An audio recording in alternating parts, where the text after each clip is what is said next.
UFO 50 is a collection of retro-inspired games for a fictional series of consoles that were developed in the 80s by a company called UFO Soft.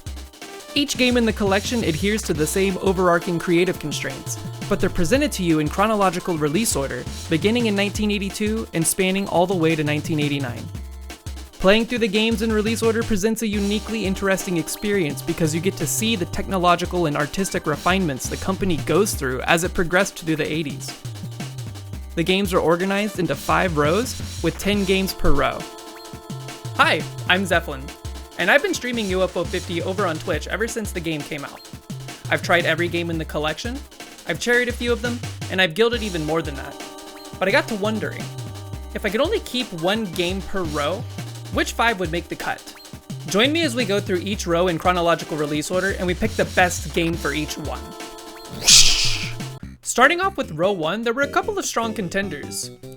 Initially, I was drawn to choosing Valgras because I'm a fan of its twitchy action platformer mechanics, and starting a new run immediately after dying creates a dangerously time-consuming cycle of just one more run. But ultimately, I think the game with the most variable and engaging gameplay on row 1 actually goes to Bug Hunter. Bug Hunter is a grid-based tactics game where you utilize various attack, movement, and support modules to aid in the elimination of monstrous bug threats. The game has a lot of evergreen potential because each run contains randomly generated elements, from the grid you're playing on, the bugs you'll encounter, to the modules for sale. There are also a ton of hidden mechanics that open up the gameplay in interesting ways. I won't spoil what they are, but let's just say you shouldn't be afraid of touching the bugs. Row 2 is actually kinda tough for me because it contains my first UFO 50 love. Bushido Ball was my favorite game in the entire collection after giving all of them a fair shake, and the multiplayer that it has takes it to the next level. But I've grown really attached to the game that I'm actually picking for row 2, and that game is Campanella. Campanella is the first in a series of 3 Campanella games that span the life cycle of UFO Soft. In it, you pilot a UFO called the Campanella, which by the way, means little bell in Italian, through a series of obstacle-laden worlds, each culminating in a fun little boss fight. Despite never showing Pilot in this game, Campanella further establishes Pilot as the mascot for UFO Soft, solidifying his position as the Mario of the company. It's also just really cute, with silly and interesting settings like a carnival, haunted house, and even a diner. The soundtrack complements each world really well and overall provides a comfy and fun experience. I found myself coming back to this game even after cherrying it. It doesn't take long to beat, but it feels incredible to play. This is my UFO 50 comfort game. Row 3 has a high concentration of more lengthy experiences. Games like Porgy, Vanger, and Rock on Island will keep you on row 3 for a solid chunk of time if your objective was to beat each game before moving on to the next. For me personally, I gravitate towards games that are relatively quick to beat, but have elements of randomness to them that provide fresh experiences each time you play through them. For this reason, I'm choosing Party House as my game for row 3.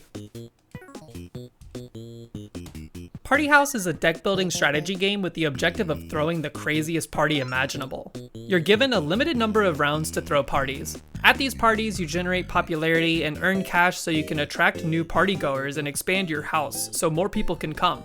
Each type of partygoer has unique qualities, and some of them even have abilities that can synergize nicely with other members of the party. I've cherried this game as well, and despite this, I find myself opening it up and playing a random scenario almost each time I launch UFO 50. It's simply a joy to play, and I'm still discovering new and interesting party compositions and synergies. Row 4 might have been the toughest row to make a decision on. Between the incredibly enigmatic Valbrace, the frenetic and challenging Overbold, the surprisingly nuanced Hyper Contender, and the wildly satisfying Pingolf, Row 4 has no shortage of heavy hitters. Row 4 has such an incredible lineup of games, but one game sits above them all in my mind, and that game is Campanella II. Campanella II is the second game in the Campanella series, and it introduces a wildly new formula that marries familiar mechanics from the original game with a roguelite experience. In Campanella II, you play as Isabel, Pilot's older sister, and you're on a mission to save Pilot from captivity within a giant planetoid space station. The game has 2 modes, one where you fly around procedurally generated maps with the same controls and mechanics as Campanella. The other are these run-and-gun hallway segments where you jump and shoot your way through a corridor of enemies to discover treasures and progress deeper into the game. The game is tough as nails, with a heavy emphasis on fuel conservation and exploration. There's also a lot of variety in this game. After completing levels, you're brought to an overworld map that has branching paths, with each biome you travel to having its own distinct challenges and feel. Of all the games in UFO 50, I would love to see a true sequel to Campanella II with an expanded gameplay loop. It reminds me a ton of Spelunky with the way that it presents its world and its secrets.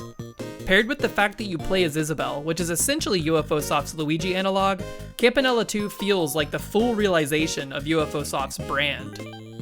It's finally time for Row 5. Row 5 represents the last leg of UFO Soft's time as a game development company, and with it we see some of the most technologically complex games in the whole collection.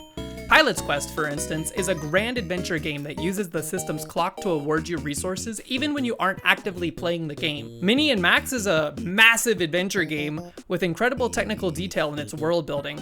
The technical achievements represented in many of the games on this row cannot be understated. Look, I know what you're thinking. Campanella 3 is on this row, and so far I've picked both Campanella and Campanella 2 for the rows they're found in. I don't think it's a secret that I'm a huge fan of the Campanella series, and while I do really love Campanella 3, my choice for row 3 actually goes to Quibble Race. Quibble Race is a psychotic little game where you bet on and watch cute little alien creatures named Quibbles race against one another in a sort of horse betting style gambling competition. But it isn't as innocent as it looks at first glance. To gain a competitive edge against other Quibbles, you can use your prize earnings to sway the race in various ways, like breaking the other Quibbles' legs, or poisoning them so they die halfway through the race, or giving them drugs so they stumble around on the field. There's more to it than that. But one of the standout features of this game is that it's the only game in the whole collection that's built for 3 players in mind. Playing this game against computers is fun in its own right, but playing with a group of friends, sabotaging their Quibbles, protecting your own, or even sabotaging yourself to screw over one of your friends is a recipe for an insanely fun experience. So there you have it, my selection for the best game in each row of UFO 50. It wasn't easy to arrive at this conclusion, but that just speaks to the sheer quality of every single one of the games in this collection. Please let me know what your selection of 5 games would be in the comments below. If you liked this video, please consider liking and subscribing to the channel. This is actually the first video I've made for my YouTube channel because normally I'm over on Twitch live streaming. We're doing a lot of UFO 50 content right now, but we also do other things over there, including game development. I'd love to catch you in the chat during a live stream, so please be sure to check that out as well. Once again, I'm Zeppelin. Thank you for watching.